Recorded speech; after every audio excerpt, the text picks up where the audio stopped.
کتابوں کا خدا اور ہے، بابوں کا خدا اور لگے۔ اور آپ علیہ السلام کی یہ تربیت تھی کہ آپ کی وفات کے بعد آپ کے قریبی ساتھیوں نے بھی اس ڈیکورم کو اسی طریقے سے قائم رکھا۔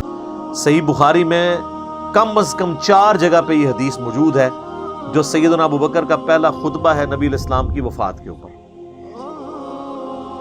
آپ صلی اللہ علیہ وآلہ وسلم مسجد نبی میں حضرت ابوبکر صدیق رضی اللہ تعالیٰ عنہ تشریف لے کر آئے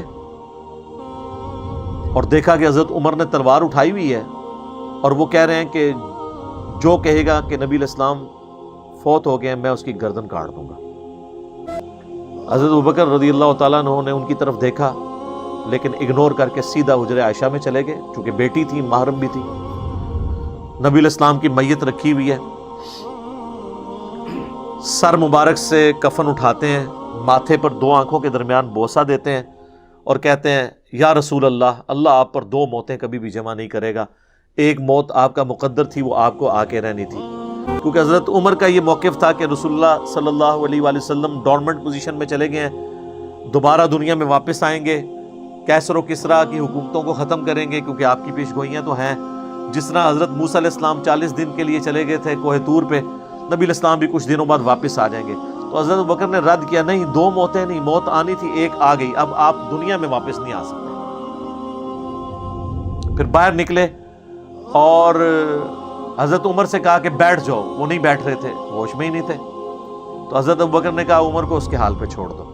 تو سب لوگ حضرت ابوبکر کی طرف متوجہ ہوئے، انہوں نے ممبر پہ چڑھتے ہی پہلا جملہ حمد و صلات کے بعد یہ پڑھا، من کان یعبد محمدا فإن محمدا قد مات، جو کوئی بھی تم میں سے محمد کی عبادت کرتا ہے یا کرے گا وہ جان لے کہ محمد مر چکے ہیں۔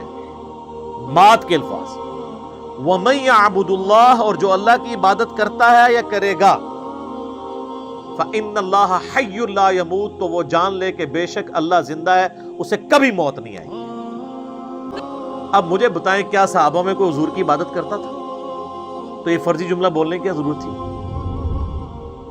بات سمجھانے کے لیے، تاکہ سمجھ آ جائے کہ کتنا سینسٹیو ایشو ہے۔ کیونکہ انسانیت نے سب سے بڑا شرک ایک پیغمبر کے نام پہ دیکھا ہے، عیسیٰ ابن مریم۔ رسول اللہ نے بھی دوسرا عیسیٰ ابن مریم بن جانا تھا اگر آپ کی تعلیمات میں کہیں پر بھی جھول ہوتا۔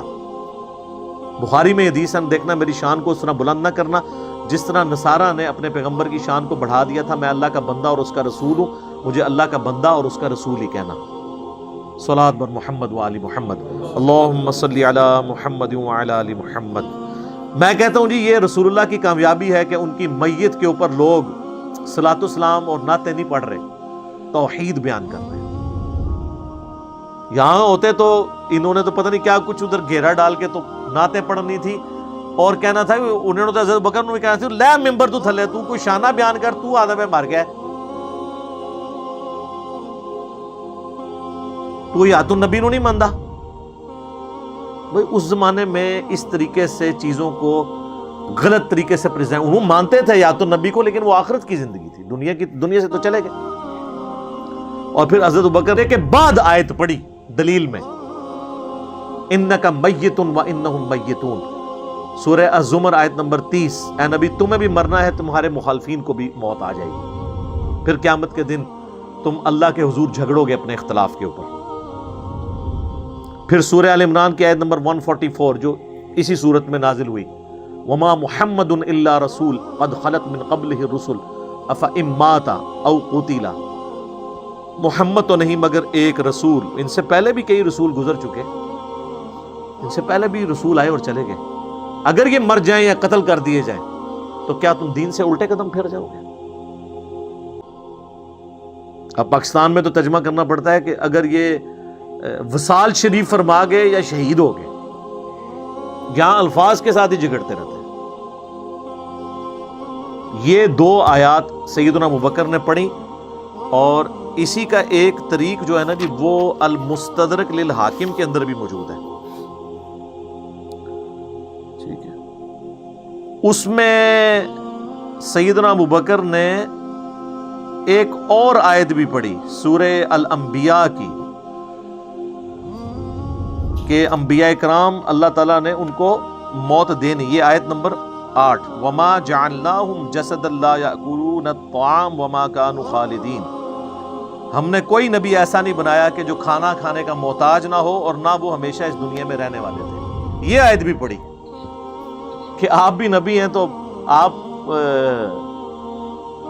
کی جو زندگی کا سلسلہ ہے وہ کھانے سے تھا اور موت آپ کو بھی آنی تھی. جس طرح کہ سورۃ المائدہ میں آیا ہے کہ عیسیٰ اور ان کی ماں کھانا کھانے کے محتاج تھے. ایسوں کو اپنا مشکل کشا مانے بیٹھے ہوئے ہو جو نہ تمہارے نفع کے مالک نہ نقصان کے. سورۃ المائدہ آیت نمبر 75. تو یہ میں بتا رہا ہوں کہ نبی علیہ السلام کی سینسٹیوٹی آپ کی زندگی میں بھی تھی اور آپ کے بعد ٹرانسفر بھی ہوئی ہے اصحاب رسول کے اندر.